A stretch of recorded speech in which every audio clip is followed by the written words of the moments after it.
केंद्र शासन ने बच्चों को दत्तक देने की शक्तियां कलेक्टर को दी है।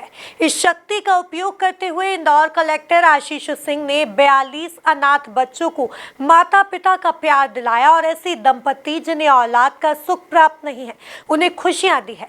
उन्होंने जो आदेश किए हैं उसमें 4 बच्चे विदेशियों द्वारा गोद लिए गए हैं, जबकि 38 बच्चे इंदौर के अलावा देश के अलग अलग शहरों की दंपतियों द्वारा गोद लिए गए। कलेक्टर को अधिकार मिलने के बाद इंदौर जिले में 85 से अधिक बच्चों को दत्तक देने की प्रक्रिया पूरी की गई। देखिए एक खास रिपोर्ट।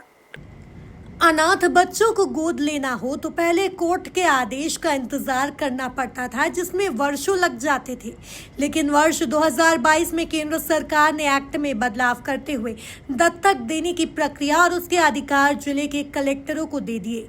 27 अक्टूबर 2022 को इंदौर जिले के तत्कालीन कलेक्टर मनीष सिंह ने दत्तक प्रक्रिया का देश का पहला आदेश जारी किया था। इस आदेश के तहत बच्चे को देश की ही दंपति ने गोद लिया था, जबकि विदेशी दंपति को बच्चा गोद देने का पहला आदेश अमरावती जिले से जारी हुआ था। वैसे तो अब लगभग देश के सभी जिलों में कलेक्टर दत्तक प्रक्रिया के तहत आदेश जारी कर रहे हैं, लेकिन संवेदनशील कलेक्टर के रूप में अपनी पहचान बनाने वाले आशीष सिंह ने अपने कार्यकाल में अब तक 42 अनाथ बच्चों को माता पिता का प्यार दिलाया, वहीं 42 दंपतियों को भी खुशियां दी। तत्कालीन कलेक्टर इलैया राजा भी पीछे नहीं है। उन्होंने भी अपने कार्यकाल में 41 आदेश जारी किए, जिसके चलते अनाथ बच्चों को माता पिता मिले और वह बे औलाद दंपतियों को औलाद की खुशियां। महिला एवं बाल विकास विभाग द्वारा वर्ष 2022-23 में 29 बच्चों को गोद दिया गया, वहीं 2023-24 में 31 व वर्ष 2024-25 में 21 और वर्तमान में इस वित्तीय वर्ष में अब तक 8 बच्चे माँ बाप को सौंपे जा चुके हैं। कलेक्टर आशीष सिंह के कार्यकाल में ही 42 बच्चे गोद दिए जा चुके हैं, जिनमें से 4 बच्चों को विदेश के दंपतियों ने अपने परिवार का सदस्य बनाया है। महिला एवं बाल विकास विभाग अधिकारी रजनीश सिन्हा के अनुसार एक्ट में बदलाव के बाद प्रक्रिया में तेजी आई है। प्रशासन संवेदनशील विषय पर तेजी से निर्णय ले रहा है। जांच के बाद ही बच्चों को माँ बाप के सुपुर्द किया जा रहा है।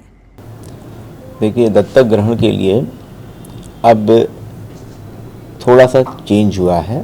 सबसे पहली बात कि दत्तक ग्रहण अब जो है वो कारा की वेबसाइट पे ऑनलाइन आपको रजिस्ट्रेशन करना है, आपका पंजीयन नंबर मिल जाएगा और सारे आपको दस्तावेज जो है कारा की वेबसाइट पे अपलोड करना पड़ेगा। एडॉप्शन अब ऑल ओवर इंडिया होता है, क्योंकि अमूमन एक वर्ष में जो है वो लगभग 4,500-5,000 एडॉप्शन हिंदुस्तान में हो पाते हैं। अपने इंदौर ज़िले में अगर हम लास्ट 1 ईयर की बात करें, जब यानी 1 अप्रैल 2024 से, तो अब तक लगभग 112 एडॉप्शन हो चुके हैं। इस वर्ष हम लोगों ने 18 एडॉप्शन के केस हुए हैं। इसमें 2 एडॉप्शन जो हैं वो बाहर हुए हैं, एनआरआई जो भी बाहर के विदेशों में हुए हैं उनके हुए, और शेष जो है अपना हिंदुस्तान के अंदर ही हुए हैं। एक्ट के अनुसार बच्चा लीगली फ्री होते ही उसे कारा पोर्टल पर अपलोड किया जाता है। वर्तमान में वेटिंग लिस्ट अधिक है, ऐसे में दत्तक देने की प्रक्रिया में करीब 2.5 वर्ष का समय लग जाता है। एक्ट के मुताबिक वेटिंग लिस्ट में नंबर आने पर पोर्टल पर ही बच्चे की तस्वीर दिखाई जाती है। दंपति को एक बार में ही बच्चे को सिलेक्ट करना होता है।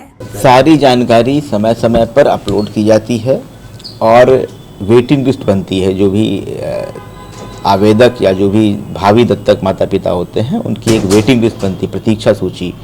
अगर हम आज की तारीख में अपना रजिस्ट्रेशन करते हैं कारा के पोर्टल पे, तो मान के चलिए कि हमें नंबर आने में हमारा जो है वो लगभग 3,500 वेटिंग लिस्ट में हम नंबर नहीं रहते हैं और लगभग हमें समय लगता है, 2 साल का समय लगता है। और अब स्क्रीन पे ही बच्चे आते हैं और स्क्रीन पे ही बच्चों का चयन करना पड़ता है। इसमें ऐसा नहीं है कि वो हमको लड़का ही चाहिए लड़की चाहिए, ऐसा कोई इसमें आपका नहीं चल पाता है। और यदि एक बार आपके स्क्रीन पे बच्चा आता है और आपने अगर सिलेक्ट कर लिया तो so for so good. Timeline बना हुआ है हर चीज़ का। जैसे ही आपके पास आपका मैसेज आएगा कि आपका नाम आ गया है, आप अपना लॉगिन करिए और देखिए कि आपको कौन सा बच्चा चाहिए, तो प्रोसेस बहुत ही स्मूथ हो गया है। और अंतिम आदेश पहले जो कोर्ट के माध्यम से होता था, अब वो कलेक्टर महोदय के माध्यम से होता है कि अंतिम आदेश जो दत्तक ग्रहण का होता है कलेक्टर महोदय के सामने दंपति आते हैं और उनको हैंड ओवर कर दिया जाता है। पूरे देश के बच्चे उस पोर्टल पे रहते हैं और उसमें से आपको सिलेक्ट करना पड़ता है। विभाग से प्राप्त आंकड़ों के अनुसार विदेश जाने वालों में यूएसए में 7, फ्रांस 2, फिनलैंड, माल्टा, इटली के दंपतियों ने एक बच्चे गोद लिए हैं, जिसमें दिव्यांग बच्चियों को भी गोद लेने वाले सामने आए हैं। Bureau report, MP news, Indore.